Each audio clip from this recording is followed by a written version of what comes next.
Hello and welcome to part number 6 of this series of the best exercises for the drum set. If you're new to this and haven't seen the other videos, don't worry, you can jump right in and jump back and forth as they don't necessarily build on each other. Each tip is independent and will help you progress on the instrument. Again, because it is so important, it's not about what every drummer has to be able to do, but about the most effective exercises and practice principles with which you can make the fastest progress in whatever you are working on. Because all systems can be transferred to a wide variety of specific exercises.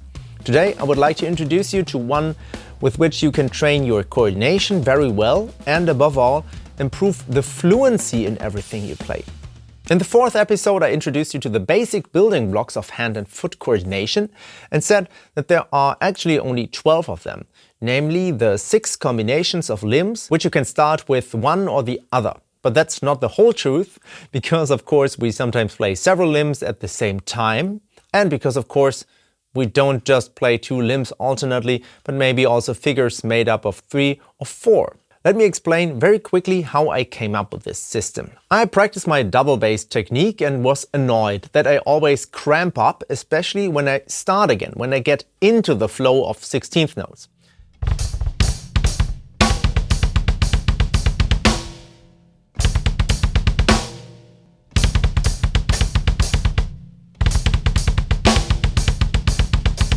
And that's why I practiced exactly that. The constant beginning, and combined that with an exercise with which I imagined that I would also practice accuracy. I just always played 4 beats with my hands and 4 beats with my feet, exactly alternating, in order to train this constant beginning. Hands and feet should then produce a consistent flow of notes.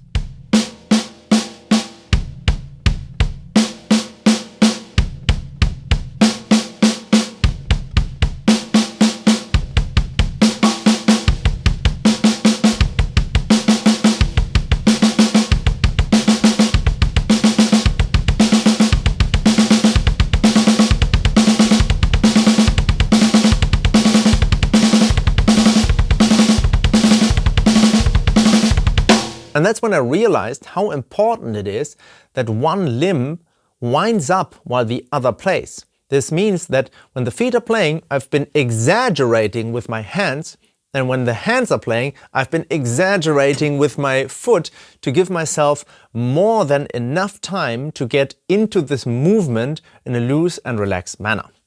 Of course, we don't play like that. I totally exaggerated the backswing just to train it.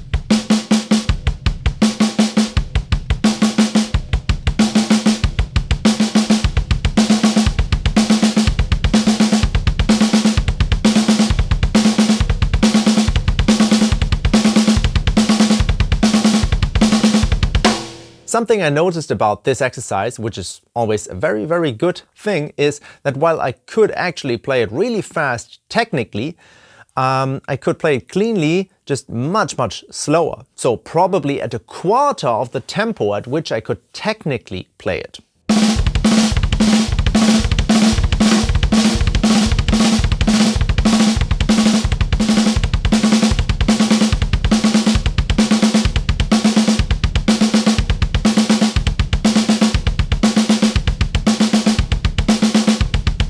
I've explained that in the other videos before. The important thing is not that we can play it technically fast, but that we can control it and play it accurately up to the higher tempo as well.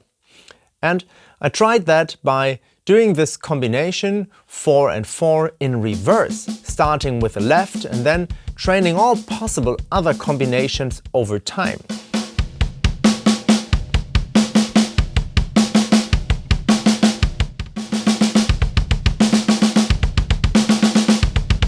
Because I wanted to pick difficult combinations, which forced me to be very alert, because otherwise I wouldn't be able to play it at all. For example, 7 and 7 or 3 and 3, starting with my weaker side.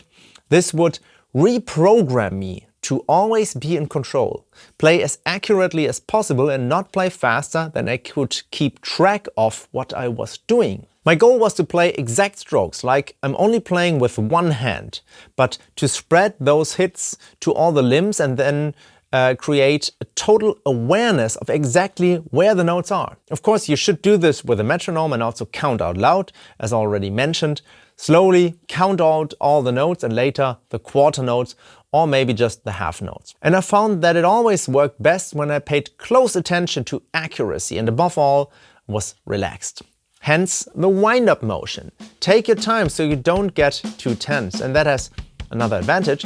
If you get into the habit of winding up as early as possible, you can play faster because the downward motion, the contraction of the muscles, that is incredibly fast. You don't need to train that.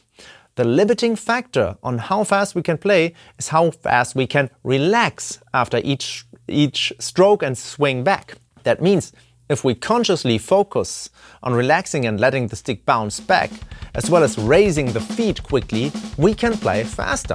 Let's practice this idea with this typical heavy metal fill, which is also super practical and sounds super cool. Just 2 hits with your hands on the toms and 2 hits with your feet on the double bass drum.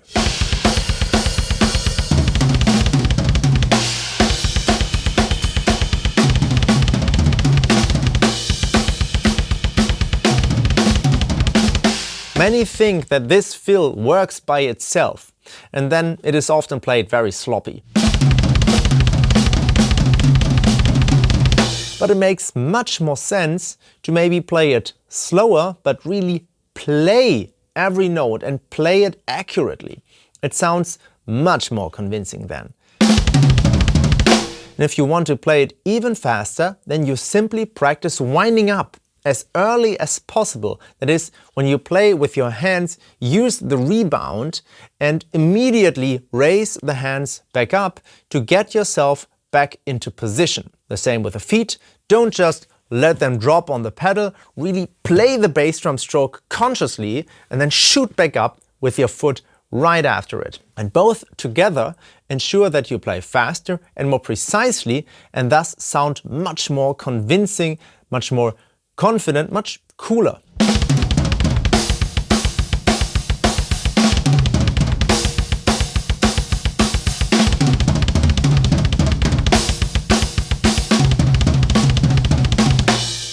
Watch Randy Black play. He is a master of this kind of fill and he really plays every note with precision and conviction and thus sounds so tight, unassailable, just perfect. Timing all 4 limbs precisely is difficult enough as it is. This exercise makes it even more difficult by playing with 2 limbs while the other have to wind up, and we also focus a lot on this motion.